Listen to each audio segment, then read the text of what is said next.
Creo que estos diálogos o convivencias con lo histórico vienen desde el principio de mi trayectoria, desde el momento en que yo entendí bastante rápido que la pintura es un medio de producción de imagen con una historia y un bagaje detrás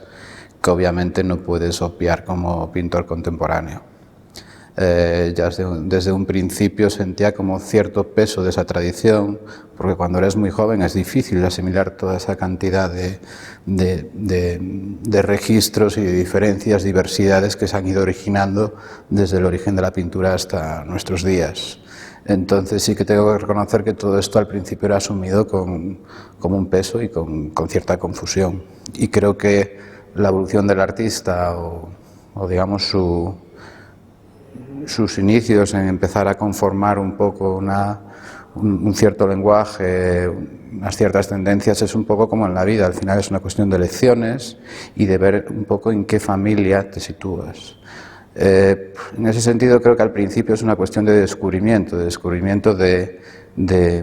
cuáles son tus filias y de cuál es el camino más allá de las tendencias que pueda haber contemporáneamente. Entonces, esto con el tiempo ha ido evolucionando y cada vez me he sentido, digamos, como más tranquilo, o he encontrado un lenguaje en el que me siento más confortable, más identificado, porque al final el arte no deja de ser un medio de identificación, tanto personal como colectivo, de inserción dentro de una tradición. Y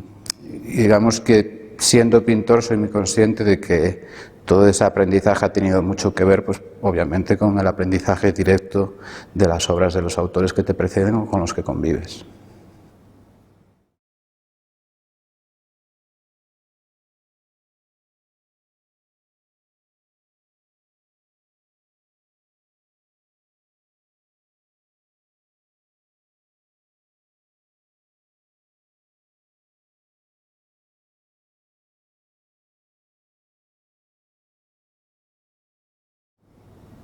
Evidentemente tengo que responder que sí, porque creo que las obras hablan por sí solas, pero bueno, como muchas cosas que ocurren en la vida, fue un encuentro casual, en este caso con el anticuario Fabrizio Canto, que es un anticuario establecido en Roma, especialista en marco antiguo, desde el 15 al 18, y digamos que fue ese lugar donde me encontré ese dispositivo que marca lo que es el límite de lo que es pintura, de lo que no es pintura, y que históricamente tiene unas connotaciones ornamentales según zonas, épocas, etc. Si eres un analista de lo que compone el lenguaje pictórico a lo largo de la historia, te das cuenta que el marco no deja de ser un elemento que, si bien es cierto que desde las vanguardias ha ido desapareciendo, era ese límite o ese artefacto limítrofe que venía un poco de lo que fue la evolución gradual desde lo que era el fresco, el retablo, toda esa relación entre el lenguaje pictórico insertado en una obra total donde se entremezclaba escultura, decoración, etc. Entonces digamos que el marco no deja de ser esa última evolución de lo que era el dispositivo visual con el que se insertaba la pintura con respecto a los diálogos con otros lenguajes.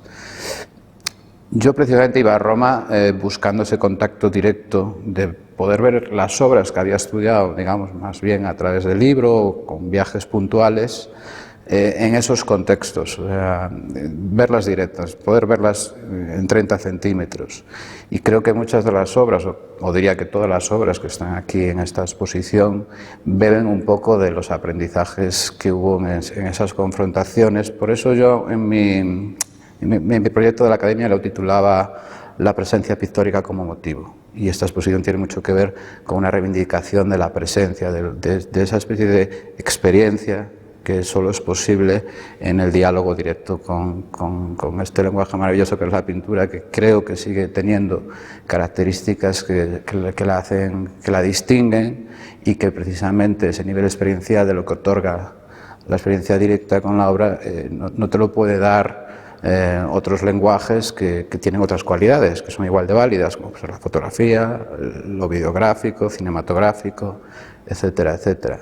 Entonces viene del análisis de esas condiciones específicas que componen lo que llamamos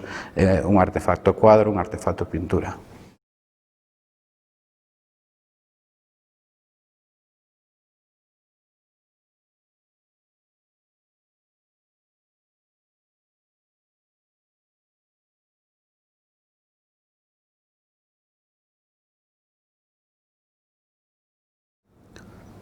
Creo que el título de la exposición habla un poco de eso. O sea,